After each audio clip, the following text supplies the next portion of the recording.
Well, remnants of Hurricane Florence have now moved on from southern Vermont and, in fact, away from the East Coast. But floodwaters are still causing problems for people in the coastal Carolinas. Yeah, one of the main concerns now, the potential for that flooding to get worse because the rivers are still cresting over the next few days.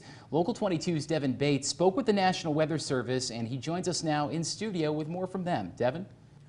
Well, Mike, the National Weather Service is closely following the situation in North Carolina, comparing it to the severe flooding that occurred 2 years ago after Hurricane Matthew.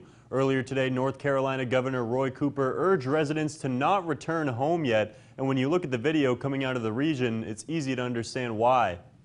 Days after Hurricane Florence made landfall in North Carolina, much of the state is still dealing with severe flooding as a result of the storm's heavy rainfall.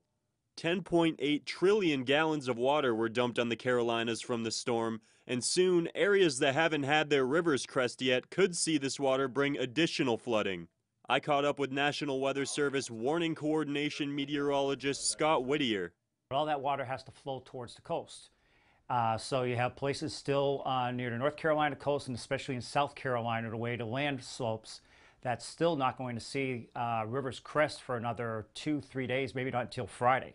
Over the past few days, emergency crews, including Vermont's Swift Water Rescue Team, have been saving lives in the Carolinas. But Whittier says many of those rescues shouldn't have been needed in the first place. There have definitely been rescues for people that shouldn't have been there. Now, you know, as I talked earlier, this was a Category 4 that went down to a Category 2 before a Category 1. When it comes to hurricanes, strong wind speeds and big storm surge are sexy. Meanwhile, heavy rainfall is, yeah, we have heavy rainfall in our backyard or a thunderstorm every single day. On the other hand, people who heeded the warning and evacuated may have a lengthy wait ahead of them before they can return home. People are not going to be able to get to their homes. There are a lot of roads that are still washed out, so people who have been evacuated since last Tuesday or Wednesday want to come home. They're not going to be allowed to do that because a lot of their main roads are closed and the alternate routes are likely closed as well.